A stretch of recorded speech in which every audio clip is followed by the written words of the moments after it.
Hey, what's up, everybody? I'm Skull. I'm Zombie Cat. And this is the Horror Den. Now, today is a very special day for us because today we are covering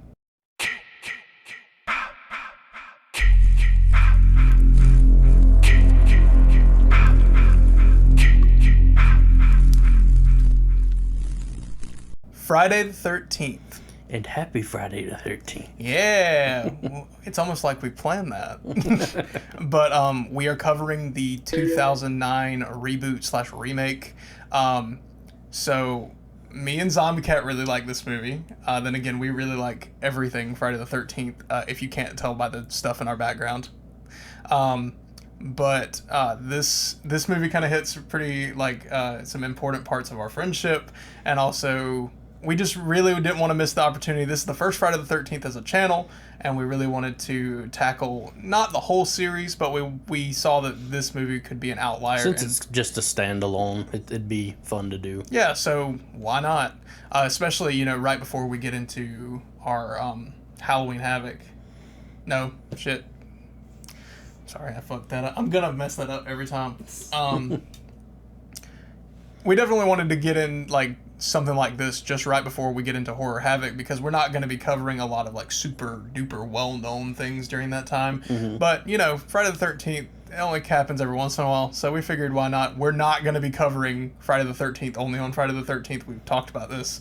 The rest of the series will come at its own time, and maybe we'll even revisit this movie at that time if we decide to. Yeah. But without further ado, you have been warned. There will be spoilers in this conversation. If you haven't seen it already, go watch it for yourself. Yeah, definitely go check it out. It's awesome.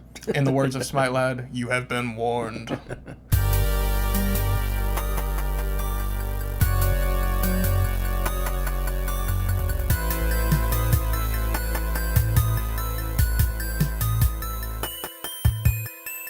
All right, so this is our first traditional slasher that we've ever covered.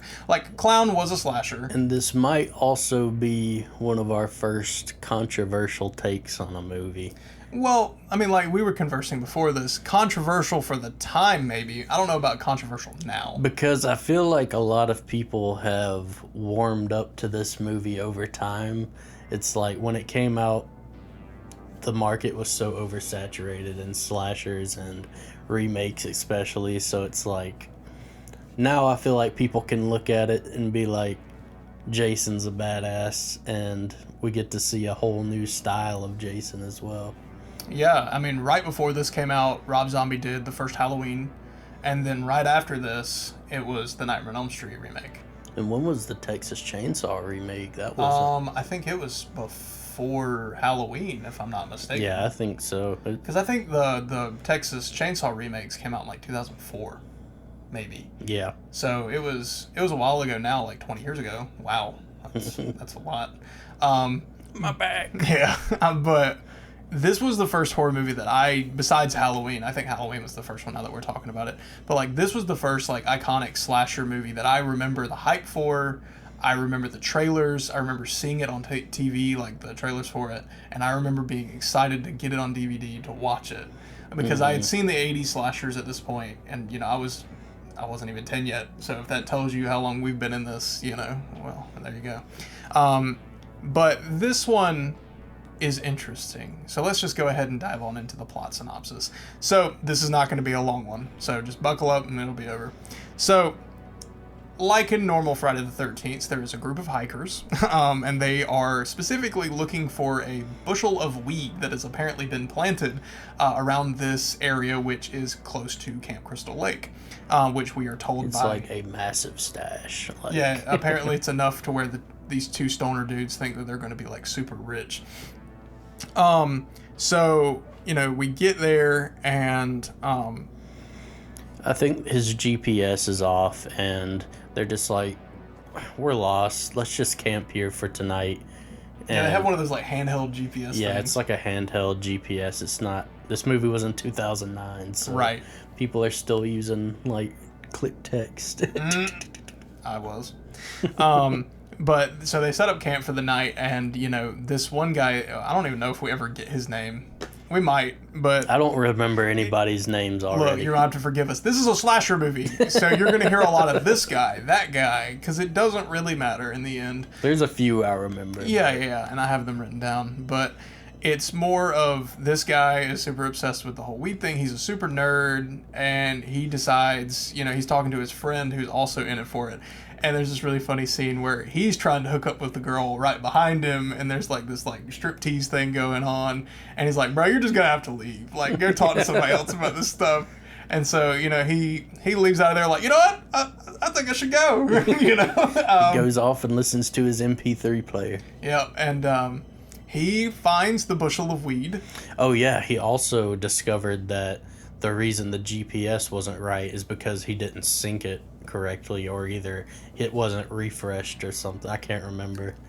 Jargon that we don't understand and will never understand, because it's not relevant. But he was like, it's not even a mile away. It's like literally right beside us. And so, he finds it, and he's like, oh my God, hit the mother load. And like, then, it is a lot. Yeah. A lot.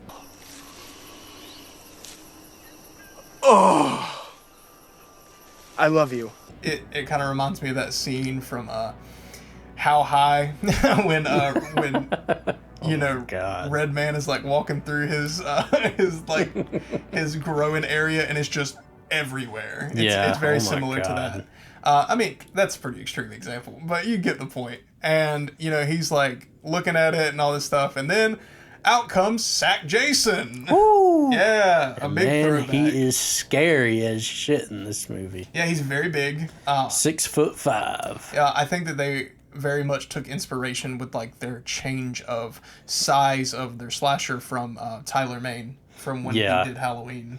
And it's also like, even in the first Fridays, like, he was a pretty big dude, but it was mainly later when Kane Hodder took over. And Kane Hodder's not tall. This man is tall. Yeah, but he still just had that I'm a brute killer, you know what I mean? Well, he's very wide-shouldered. Yeah. And he has like huge biceps. I remember I was about 9 years old when I met Kane Hodder. Mm-hmm. And he was jacked then. I think he's still jacked. But like it's crazy. But then for this dude, they were like, all right, we're going to go even further. We're going to make him tall as shit too. It's more like they went with the Huntsman approach. He's tall, bulky, but lean enough to be agile. This Jason is not a zombie, and they give a lot of explanation to how he does certain things, and he's very one with the woods, I guess you can say. Yeah, but unlike, they give a little bit more backstory about Jason, but unlike in Halloween where they went full-blown backstory where there was none, they just add little flavor text to make things make more sense. And the modern-ish era. But back onto the topic at hand, we have our first kill of the movie, and from there we see... Which kind of sucked, I can't lie. The first kill is pretty weak because it's so dark. It's also off-screen. I don't think we ever actually see it was literally just in the shadows, though. Well, also to mention, two characters, Mike and Whitney, walk off to go walk in the woods together before all this happened. And the two horny characters, that's what I'm calling them now, they're doing what you do. They're kissing. They're doing what you do in their tent, and it's really funny. We can't go into much explanation because, but it's really funny because they think that their other friend is... The one who found the weed. Correct. He's like lurking around being a... Peeping Tom. Yeah, a Eugene. No, I like Peeping Tom. Insert butterfly kisses right here. They say you can't cheat Peeping Tom, but I think I found a way to beat him at his own game. But just rising out of the shadows.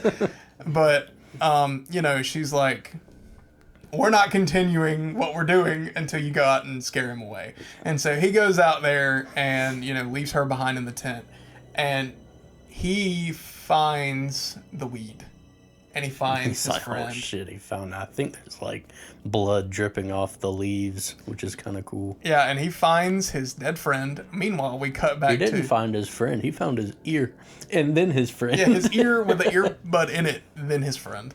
Meanwhile, we cut back to the horny girl in the tent, and then she kind of like backs up to the wall of the tent, which, by the way, why do you think these characters break every single horror rule in a span of like 10 minutes. Well, I mean, the whole reason they're there is breaking a horror rule. Yep. But anyway, she backs up to the wall of the tent thinking that that's going to protect her from something. And we see the shadow of Jason behind her, and then he just like a Hulk, like literally just standing behind the tent. And he like busts through and grabs her and cuts back, and we see horny dude who just found his dead friend running up, and we see him into the field, and he steps in a bear trap. That made me clench because literally two of the most gruesome moments are happening simultaneously. The girl who was in the tent is now strung up inside of a sleeping bag above a campfire like a freaking medieval torture. And then this dude's caught in a bear trap with his skin literally pulled backwards. You can see like his bone. I think it actually is a medieval torture. It's I think it's like modeled after the brazen bull, I think it's called, or the brass bull or something like that. Yeah. But it's very we see a shot from the inside where like she's basically being cooked. It's miserable. And he's like screaming, you know, and it looks like his leg's about to fall off. Like seriously, it's no joke. And then we cut to after she falls out of the sleeping bag because, you know, she's done. You know, pull the cake out of the oven. She's done. Cooked. We cut back to Mike and Whitney, they find Camp Crystal Lake, and they go inside this abandoned cabin just on the outskirts Just of a it. small side note, when they first got around the campfire, gotta have your campfire scene, of course. He was telling them the story of, there was killing here a long time ago, and the son Jason was still alive and stuff like that. So they were like, this Camp Crystal Lake it's fake. What are you talking about? What? It could have been any Crystal Lake. Yeah, you know? That was hilarious. It was like, literally, crystal everything. He's like, literally every bottle of water is crystal this, crystal that. And he's like, Aquafina. And then I was like, Deer Park. Yeah. But they go inside this abandoned cabin, and they're looking around, and they find this locket, which, if we watch from the beginning, we see this locket in the flashback, which is a reference to the first one. And it has a picture of Jason's mom in it, and Jason. And Mike mentions to Whitney, hey, you kind of look like her. You should keep it. And she's like, no, I don't. And they look through some more, and then they see the bed, and it says Jason on the headboard, which, love that. Yeah. And they go into the bathroom, and there's this, like, tub full of, like, junk, I guess. I don't know. It's watery junk. Yeah. And there's the hole in the wall and the candles. It's the altar for everybody who's been here, you know, watching all these movies. It's the altar. It's Jason's mom's head's altar. Yeah, it's a pretty scary reveal. What's his name? Mike. Mike reaches his head in. You just see, like, gray hair, and he just grabs it and turns it around. It's nasty. It was so funny when we were rewatching this just a couple minutes ago. Zombie Cat said he's about to catch so many diseases. It was like, right as it turns, and he's like, and drops the head. Dude's gonna get a staph infection. But this is probably like one of the coolest parts because Jason arrives back home at this point, and we hear him, and then we stop hearing him, and all of a sudden the machete starts coming through the floor.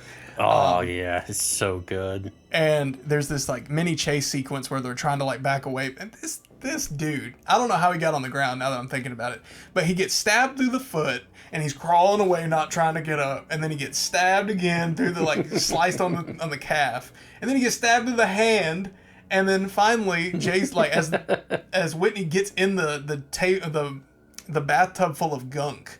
You know, she's protected because the machete would just probably cling off of it anyway because it's like a cast iron tub. Yeah. He's like right there in front of her, and Jason busts through the floor and grabs him and drags him down. And then a chase sequence ensues, and we see her run back to the campsite. She finds her dead cooked friend. And also, poor dude still just stuck in a bear trap, like, hey, help me! And she's like, looking at her cooked friend like, oh no. And anyway, Whitney runs over, tries to help him, and there's this really cool shot where we see from her back of her head, and we see the face of the horny dude who's stuck in the bear trap, and he like his eyes widen, and the camera switches, and we see Jason approaching from behind, and then all of a sudden the machete goes across, and it hits him directly in the top of the head, sinking to the middle of the forehead. So a really cool practical look. And, you know, Whitney screams, she runs as he yanks it out, kicks him in the face off the machete. And he starts running towards Whitney as he raises the machete and goes to swing, and we get the title card, finally. So, you know, we just talked about in The Empty Man, like, how long it took to get to the title card. This wasn't that long, but it was a decent, like, we had a whole expectation of what this movie was going to be. This one feels different, almost. For some reason, I can't put my finger on it. It's like with The Empty Man, it's like I was already kind of getting attached to that story. Right. With this, it feels kind of more like here's a recap for people that might be brand new to Friday the 13th. Right, and I think that it's important because of what comes later. Yeah, it's not for nothing. Yeah, it's definitely needed. But it was very much, it's kind of funny, we mentioned that we don't really see this very often, and then all of a sudden we watch an older slasher movie, and it's like, there it is, you know. We saw it again. But, I mean, I think that really sets the precedent for this movie, because unlike the originals, which we love the originals, this movie's all about the kills, man. It really is. This movie, I just said, feels like a huge love letter to the originals. Like, there's so many like nods to the originals, and just it's awesome. I don't know, it's like as a Friday fan, it's like I don't know what else I could have asked for. Right. And great. You know, we were talking about this when we were watching it. It's been 15 years since we've gotten a Friday the 13th movie. This was the last one. And you know, we have some fan made movies on YouTube, but I think I speak for a lot of people where it's like, it's not the same. You know, we respect those things that other artists have made. Some are really good too. But it's just one of those things where it's like, I feel this way about Nightmare on Elm Street as well. But like, Friday the 13th and Nightmare on Elm Street definitely deserve their hat thrown into the ring of revitalization of the classic slasher. Especially with, like we were saying, it seems like everything's kind of making a comeback in a good way now.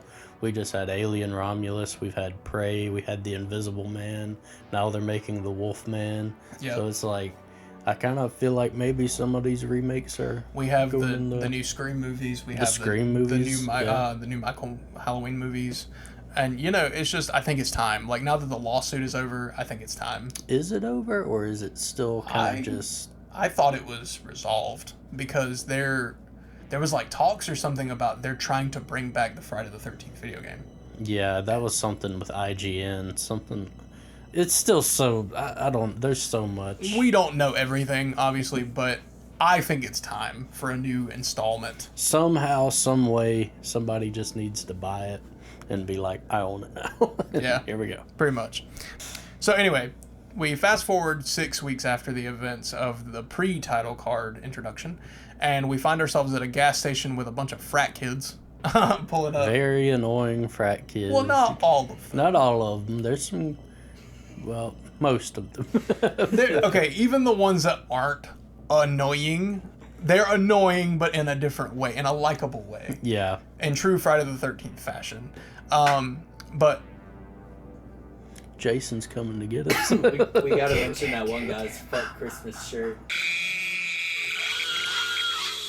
Yeah. Oh, we're definitely going to. Okay, so these guys pull up to a gas station and they're fussing over who's gonna pump the gas for some reason. Who's gonna pay, who's gonna pump. It's like, is it really that big of a deal? That has never once been an argument. I guess I'll pump the gas. But one of the frat boys, which I don't even remember his name, it's not the main douchey one, but he's just randomly wearing a shirt in the middle of summer that just says Christmas. It's so random. It had Zombie Cat cracking up through like half the movie. I'm like, what did Christmas do to you, man? I mean, it's the middle of summer. We made a joke later. The main protagonist, male lead, what's his name? You know, Jared Padalecki. He's from Supernatural. Yeah. Clay in the movie. Yeah, Clay. There was a point. He's wearing a jacket throughout all this. I was like, he takes his jacket off, and I was like, he also is wearing a Christmas shirt. No, the joke was that D-Mac made, which is he has a shirt that says "I love Christmas." I thought he said like Santa sucks. I did say both of those. Santa sucks. Yeah. Says he also hates Christmas. Everyone in this town just happens to hate Christmas. In the middle of summer, we're like, God. This is the one place in the world it's just a societal norm to wear clothing that is anti-Christmas. It's like a shirt you'd pick up at Spencer's or something. Just be like, It would be even funny if it was a Christmas sweater that said "Fuck Christmas," because you know that Spencer's would have that. But anyway, we digress. They have this argument, and Clay, the brother of Whitney, is at the front of the line, and he's trying to, pass out these missing posters. And Mr. Trey, douchebag, who is the douchey jock that's driving terrible the car. character. Yeah, awful person. Not even just for the douchery, but just he's not well written. We'll get to that. And also, he does some questionable things. Anyway, moving on. So he's in line, and douchey Trey is like, he's trying Trent. to. His name is Trent. Yeah. Douchey Trent. He's the main protagonist.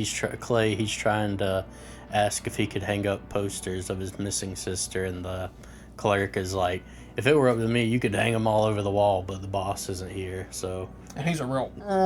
Yeah, that's genuinely what he says.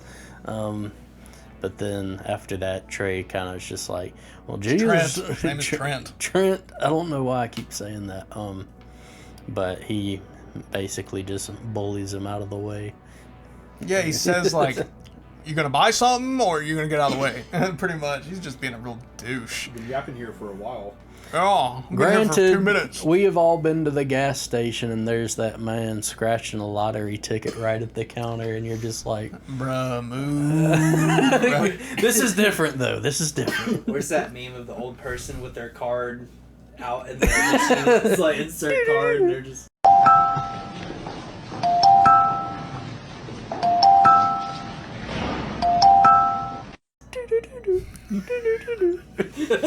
Please remove card. But he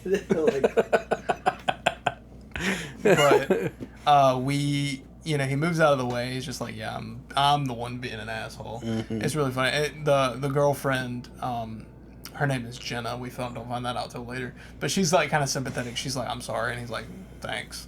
And they have an Asian guy with him named Chewy. He's like the best character in the whole movie. He's pretty awesome. And then they have a black guy named Lawrence, and they have 2 other white girls. One of them, we don't know their name. Well, I think her name is Chelsea or something like that. It doesn't matter. Girl 1, girl 2. And then we have one. There's another stoner dude with the sunshine haircut. We never learn his name. I'm convinced of it. The guy with the Christmas shirt. We don't know his name. Anyway, so Was it like Norman or something? Norman Osborn? Just Norman, like, because We're gonna rule the town, Peter Parker. Like what? when they're on the boat and the girl gets hit, Yeah, she's like Norman. She did? Some shit. Wow, like that. that's a good catch. What? Man, our sound guy and our camera guy is better than us sometimes. I just be picking up random shit from these movies, and then when I happen to hear y'all, I'm like. Also, we want to point this out.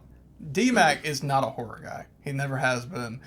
This is the first Friday the 13th that this man has ever seen. Yeah. Well, he's a horror guy. He just likes. I'm just now getting exposed to more of such it. a wide variety. Yeah, like Yeah. a big variety of it. Beforehand, I had only a brief and like limited knowledge of like the movies. Like he had still seen.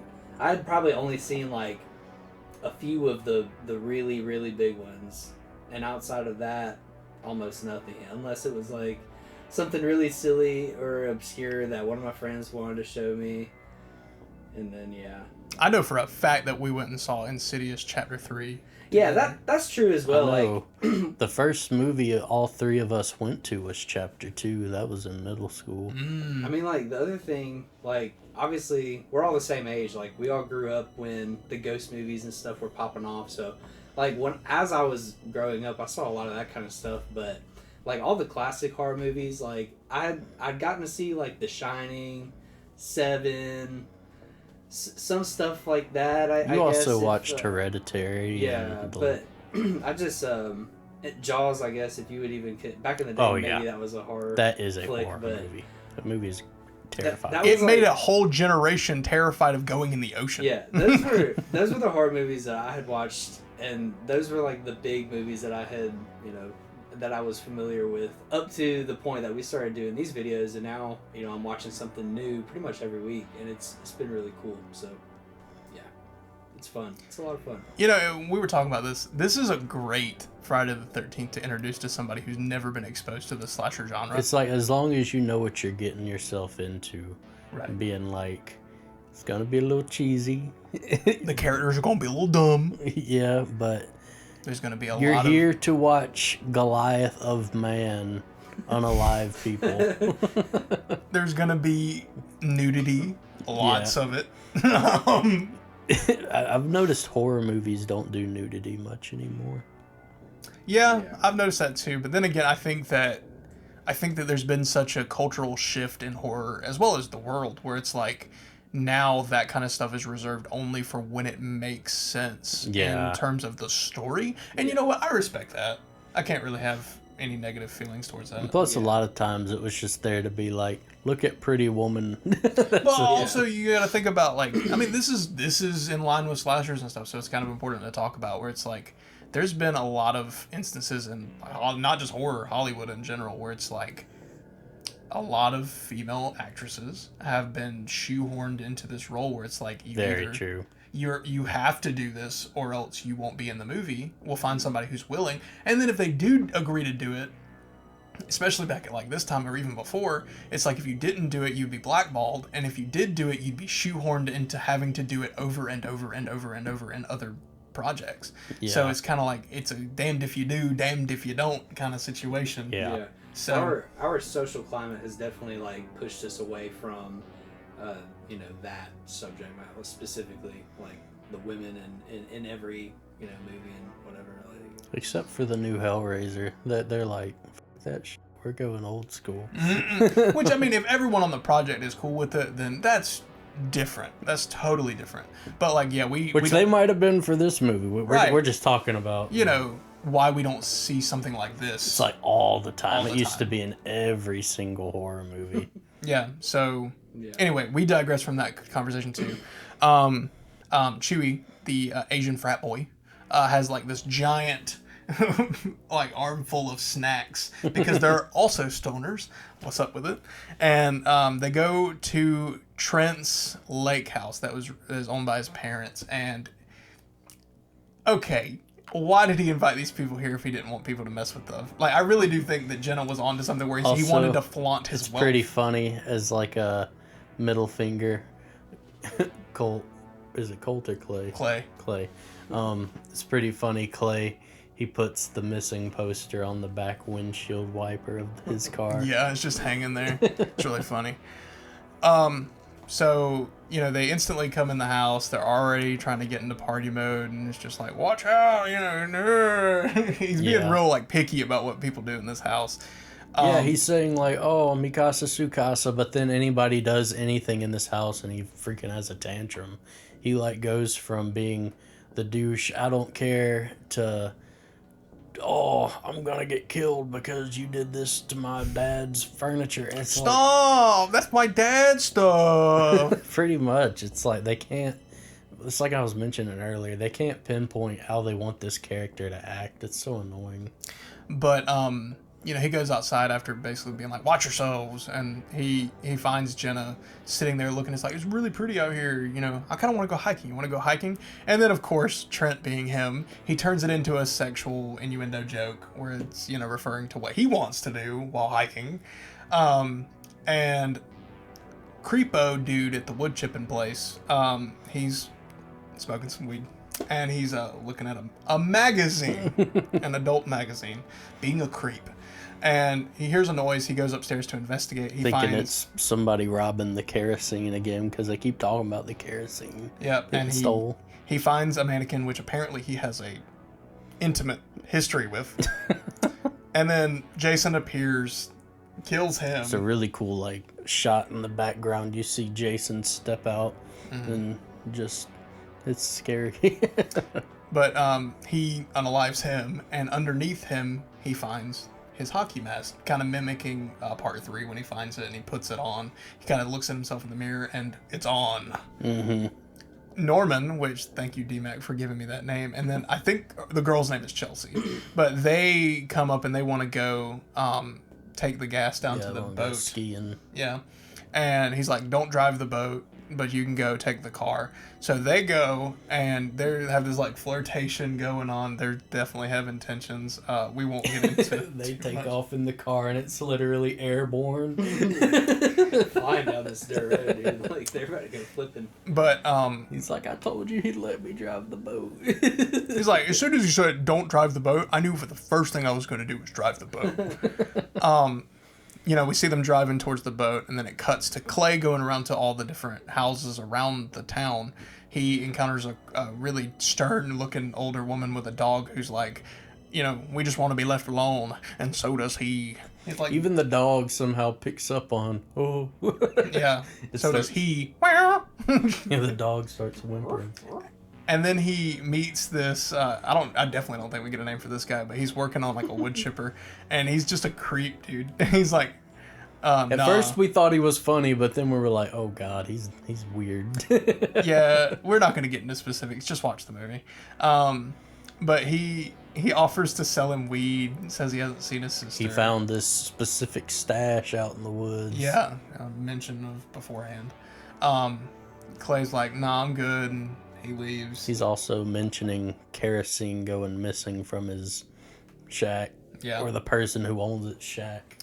Anyway, Clay eventually makes his way to the lake house where our group of frat boys and frat girls are at, and or sorority girls, I should say.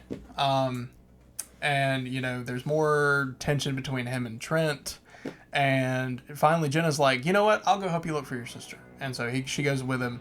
We cut back to Norman and Chelsea on the boat now. She's skiing in a particular situation.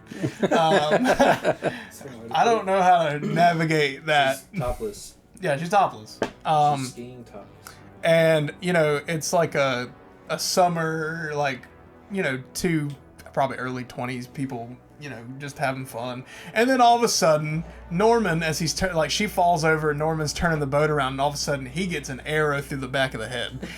So cool. And he just drops over dead, and he has his foot on the accelerator. This part makes me cringe every time I watch it, because I'm just like, I can't imagine, like, the boat starts coming full speed at Chelsea, and for some reason, I mean, you couldn't move out the way fast enough, be honest.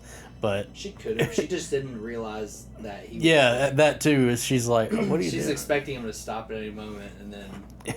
But the boat just straight smacks her in the head, like just donk, and she just looks sideways, and because she's like concussed.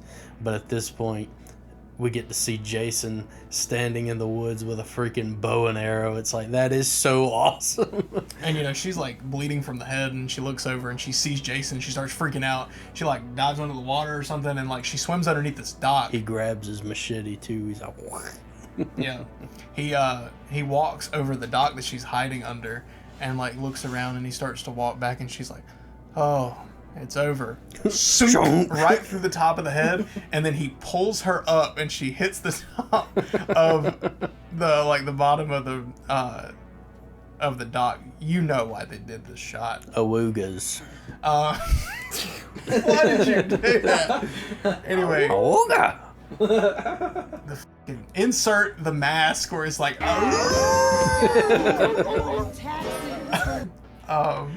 Anyway, she falls into the water. It's an iconic kill, though, in Friday the 13th. That one's, like, so iconic. Just the quick, just quiet.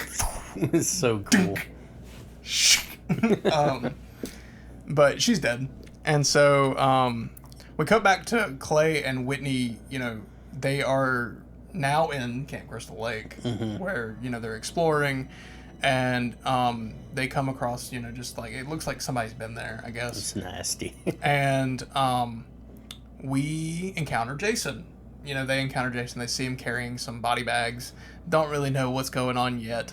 And then, but it seems like he knows that someone's there, and it's kind of like, oh, we better get the hell out of here kind of situation. And then we see for the first time, we kind of get like a full glimpse of it. There's a tunnel system around here, and he's been using it, and that is where Whitney, who is still alive, is. It's so cool because that's how they were like, people always say Jason or stereotype like killers, they teleport everywhere. So they were like, how can we make this work? He has a full underground like system and bells that chime for certain parts of the tunnels where he's like, I need to go there. Yep. It's so cool. But anyway, they make their escape, and then I guess they're like being chased through the woods. But anyway, we come back and Chewie, Lawrence, Bree, and Trent are doing beer pong. Trent and them lose. Chewie chugs the beer from the shoe. The shoe. And then accidentally... Because Trent was too lame. He's like, I'm not drinking out of that shoe you have. My house, my rules. Yeah. I mean, I wouldn't do it either. Call me lame. I would never do that. Well, he shouldn't have agreed to it. Right, you know, you gotta know what you're signing up for. So Chewie accidentally like trips over this chair and breaks it. And apparently, it's a family heirloom. It's his dad's chair, and he's like, "Dude, I'll fix it." And so he goes down to the tool shed to get, you know. Well, he fix says it. you better fix it. Yeah, and you know, Bree trying to get Trent to calm down. She's like, "Let's go finish this alcohol in the bedroom." I don't think I need to say any more than that. Yeah. And then, so Chewie goes down to the tool shed and he finds the alcohol locker, and he's like, "Oh, I knew why I was friends with you, Trent." You know.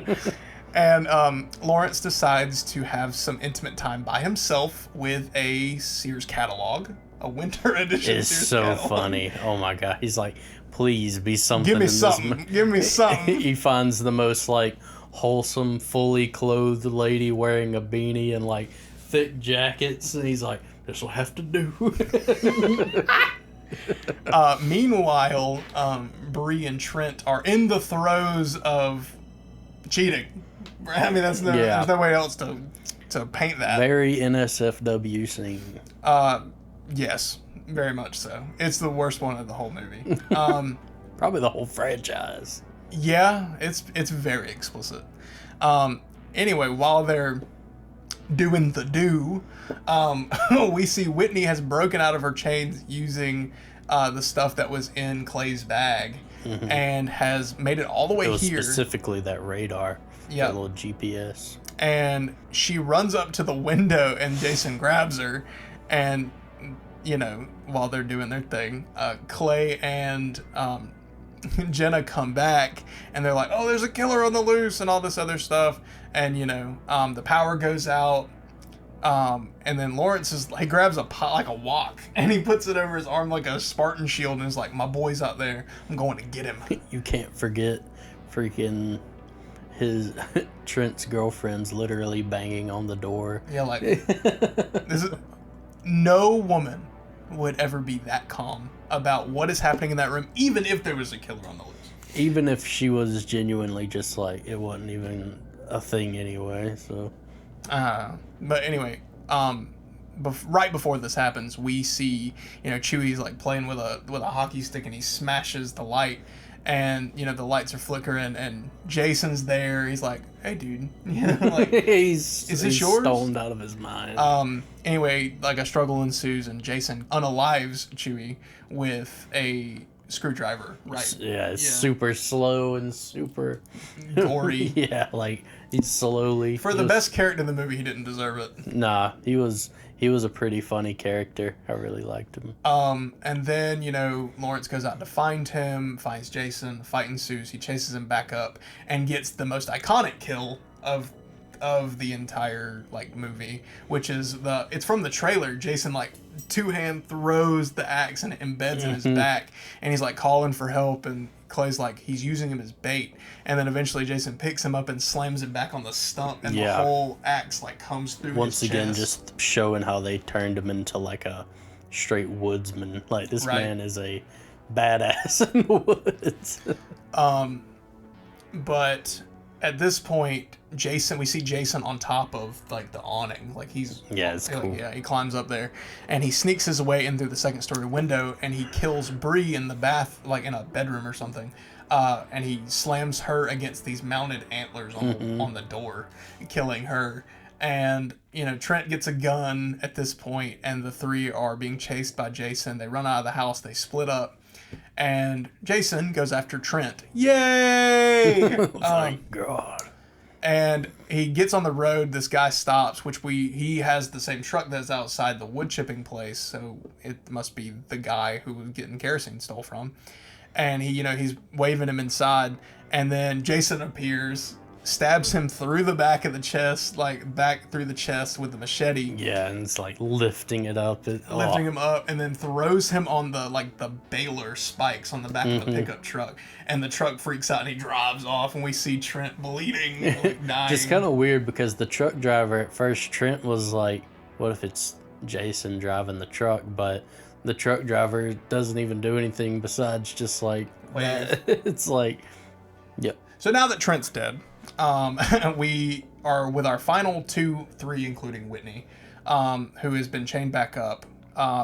Clay and Jenna find Whitney in Camp Crystal Lake. They free her as Jason is coming down into the tunnels. A chase ensues, and the biggest twist of the movie happens when Jenna, who we assume is the final girl of the group, gets stabbed to the chest as they are leaving the tunnels and dies. Darn. Yeah, it sucks. But Whitney and Clay get chased through a bus. They manage to go all the way back to the wood chipping place where the creepo got killed earlier, where he found the mask. And they lay in wait. Jason jumps on Clay through a window, calling back to another iconic jump scare from the early Friday the 13th. Yeah, and Clay actually Holds his own. Yeah, he beats Jason up a good little bit. So did what's his name in the Lawrence. shit? Yeah, Lawrence. He also got some jabs at Jason. We forgot to mention, but yeah, Clay, he straight up like lifts Jason from like his legs and like slams him up against the Like a wall. football I know. tackle. I was like, oh God. But the tide is turning where Jason is about to beat Clay, we assume.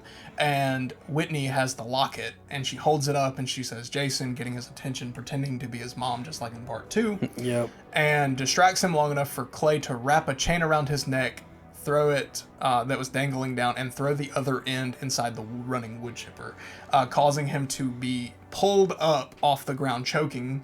And then the beam breaks, and he tries to chase after him. But Yeah, the chain he is grabs still, like a freaking plank of wood and just like hits smacks Clay.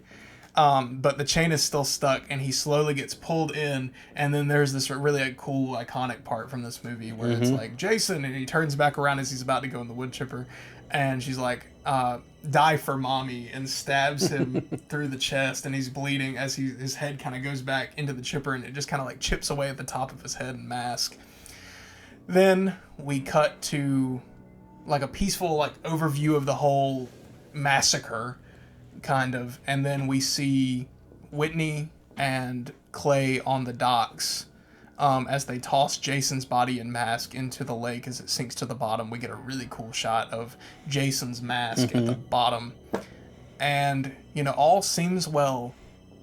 And then Jason pops out of which is of course an homage to 2 and 3. He pops out of the dock and wraps his arms around Whitney as credits roll. See, that wasn't so bad. Was it 2 and 3 or was it 1 and 3? I'm pretty sure. I know 1 was him as a kid jumping on Yeah, the okay, raft. so it's 1 and 3, and then in 3 it's the mom. Yeah. Pamela. So it's a big homage to, it's a trope in the Friday the 13th franchise.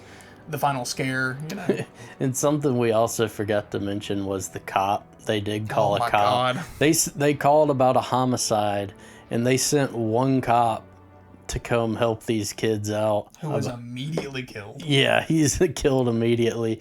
And we were saying, it's like, Where are the police at? They'd be like, Unless they knew. Unless the rest of them knew and he drew the short straw. I don't know. But that is our first ever Friday the 13th movie. It was the 2009 remake. We loved the movie. yes, it held up as much as I remembered. This is kind of a formality, but we're going to go ahead and get into our scoring. So our first score of the evening is story. What do you think?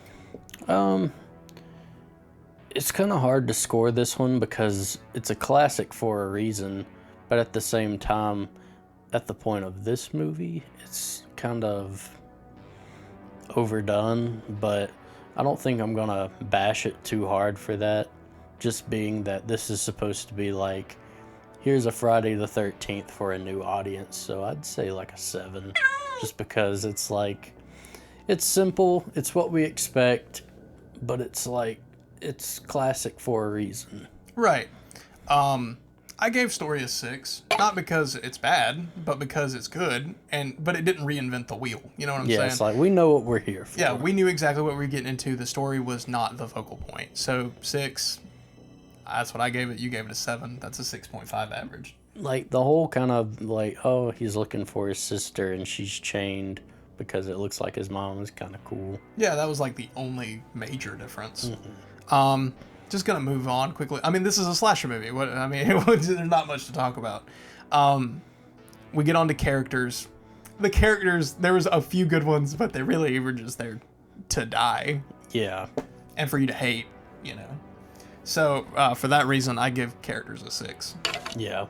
For me, they're just, like, very average. Even, like, the dude from Supernatural, like, it's kind of just a bland performance, but they're the characters that are pretty good, have a good bit of life, so they're just like bare minimum average for me, so just a 5. Like, okay, there's nothing that's really above average or below average. They're just slasher cannon fodder. I definitely gave it a 6 because of how much I like Chewie. Yeah. Rest in peace. Rest in peace, Chewie. You were a legend. So you gave it a 5. I gave it a 6 for characters. 5.5. I think that's like our lowest character score, probably, or one of the lowest character scores. The man of the hour, antagonist. 10. 10. Damn, really? It's Jason Voorhees. Of course. He's getting it. Okay. I have to talk about this. Well, let me go ahead and get mine done first, since I just spit it out. Okay, go for it. Jason is a fucking badass. So, to me, he is literally my favorite slasher villain of all time. The most creative kills. And in this movie, approaching him to make him even bigger, even scarier, as like this genuine just Goliath of a man. And also, I loved how the realism just took its place in this movie and just like explained how he can get around so fast and how he's a marksman with a freaking bow and arrow and he can chuck a freaking hatchet and just hit somebody directly in the back. Like, I loved every change they made to Jason in this movie as a reboot or a remake. So it's Jason Voorhees. It's a legend. There's no reason for me not to give him a fat 10. Just a big fat badass 10. See, I think that Jason Voorhees as a whole gets a 10, but I think for this movie I'm gonna give him a 9. Like, I just can't give him a 10 for every movie. You know what I'm saying? Yeah. So I mean, there's Jasons that aren't as good. Correct. Like, you know, I'm not saying that this is the worst incarnation, but I am saying like I have a favorite. Mm-hmm. And we'll get to those, but I think 9 is a good score, even for how much I love Jason. So 10, 9, 9.5. That's great. Yeah, Jason is awesome. We all love Jason. It's a 9.5 for this specific movie. Yeah. You know, it's going to range. When we get to the full series, like, there are bad interpretations of Jason in some of the movies, and then there's great ones like I this don't one. even think that we need to specify which movie we're talking about. I'm just going to leave that pause right there. We know. Anyway, moving on to humor. So I think that this movie's hilarious. Yeah, it actually, When I was a kid, I remembered not thinking it was that funny, but for some reason now I found it a lot funnier than I did when I was a kid. I think it's the adult humor. Yeah, I mean, I probably wasn't even understanding.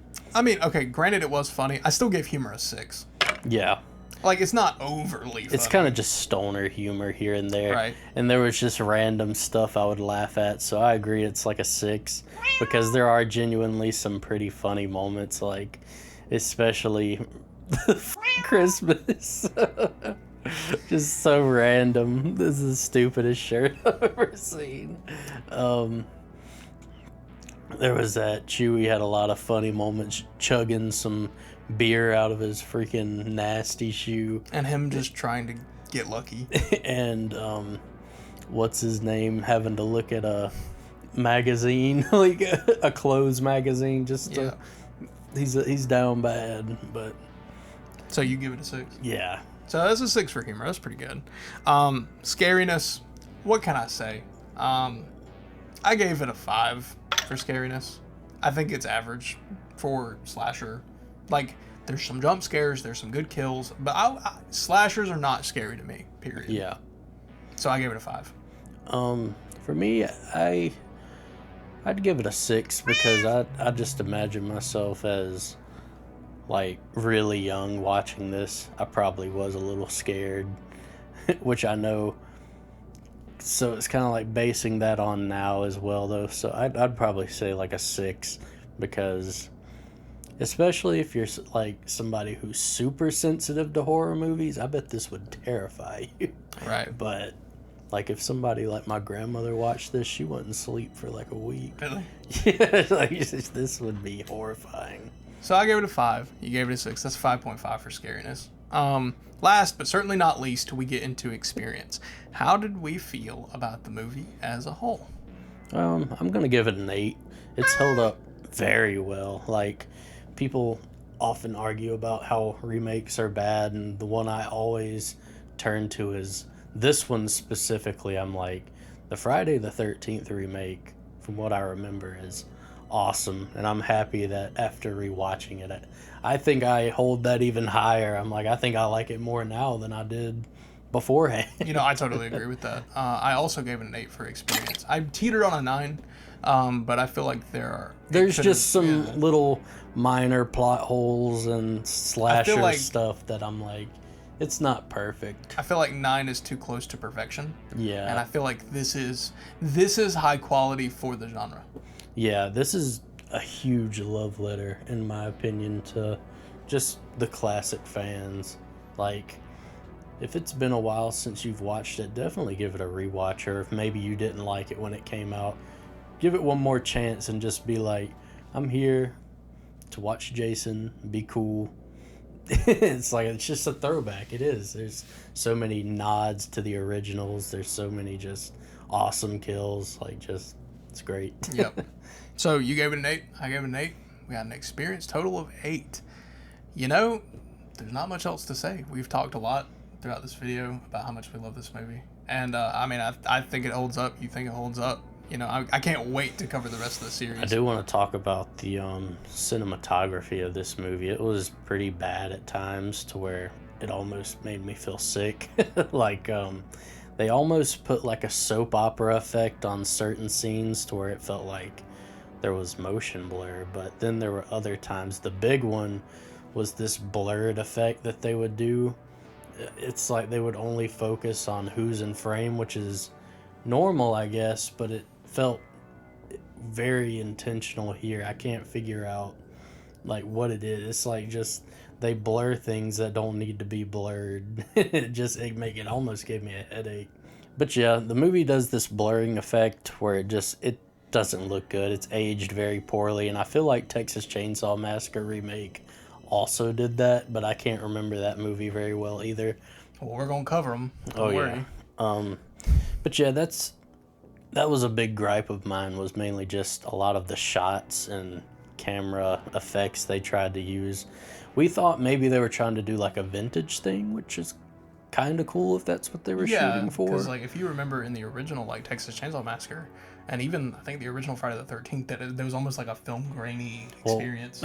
For goofs, I was showing our audio man the beginning of part 3, and just seeing that was already so grainy compared to what we just watched. Maybe it was an intentional choice. Old films always are gonna have that look. Right. Yeah, but yeah, it feels like they don't do it as much in the second half, so it's more of it's a complaint, but it's nothing drastic that just ruins the absolute movie completely. All right, everybody. Well, that has been us covering Friday the 13th from 2009. Great movie. Love it. You should definitely go give it a rewatch if you haven't recently. It's definitely worth it. Wouldn't advise kids watching it, though. Oh, God, no. We were too young to watch this movie. I know that now. But we did. Unless you raise your kids like our parents raised us, I guess. Or unless you have a older brother that's 20 years older than you and doesn't care what you watch. You know, it just is what it is. But anyway, guys.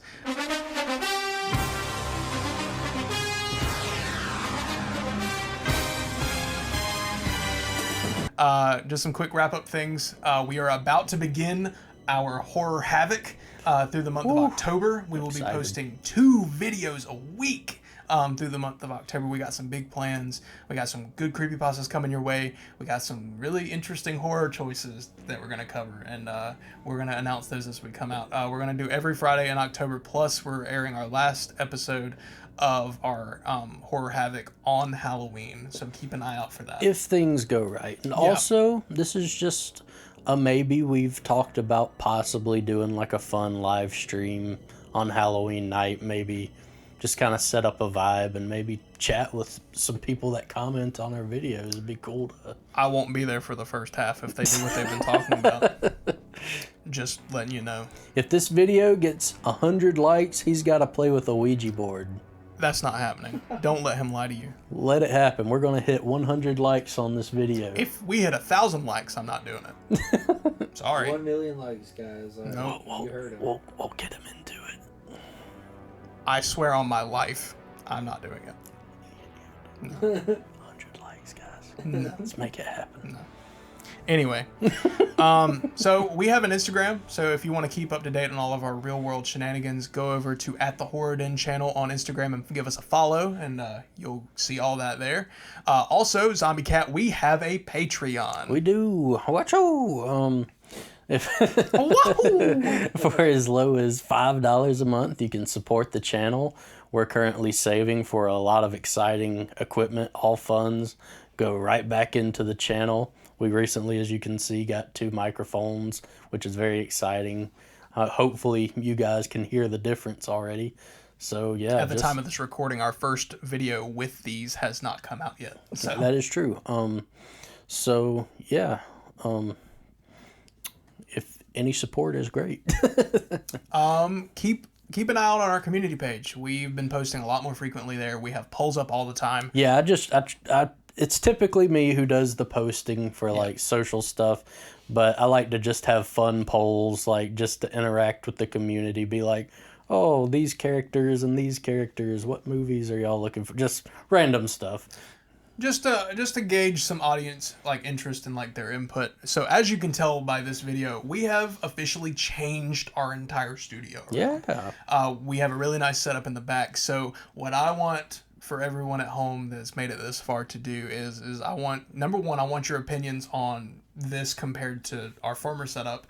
And also, I would like to see how many references people can catch in the background of things that are non-horror related. That'd be fun. We do have references in our background that are non-horror related, so I would like to see how many people can catch. And also get this video to 100 likes. That's not gonna happen.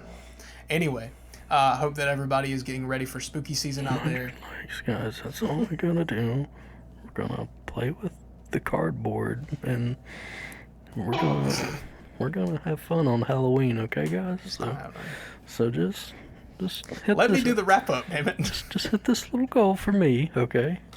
And yeah, he didn't hear any of that, so wrap up. Yeah, wrapping up. So, I hope that everybody out there is getting ready for the spooky season like we are. Even though we're Happy Friday the 13th. Happy Friday the 13th. Like, and I can't, we have another one coming up this year. We will not be covering another Friday the 13th. Maybe we can do a review, like, again. Well, we post all of them on Friday. I'm just being stupid. Yeah, so, I mean, we will eventually get to these movies in full. It just won't be anytime soon. But anyway, guys, hope you're enjoying your September. I hope you're getting ready and your house is ready for all the spookiness that comes with October. Also, encourage some trick-or-treating around your neighborhood. We need to bring it back. I'm fortunate, just a small little tiny discussion. I'm fortunate enough to live in a subdivision, and I actually still get to experience kind of like some old school Halloween of getting to hand out candy. And me and my dad dressed up a few years ago, and he coincidentally dressed up as Jason, and he made a great Jason, so it was pretty fun. We've actually had conversations about potentially having him guest appearance in costume, kind of do some like AVGN nods, you know, to him, when we talk about his movies, especially his later ones.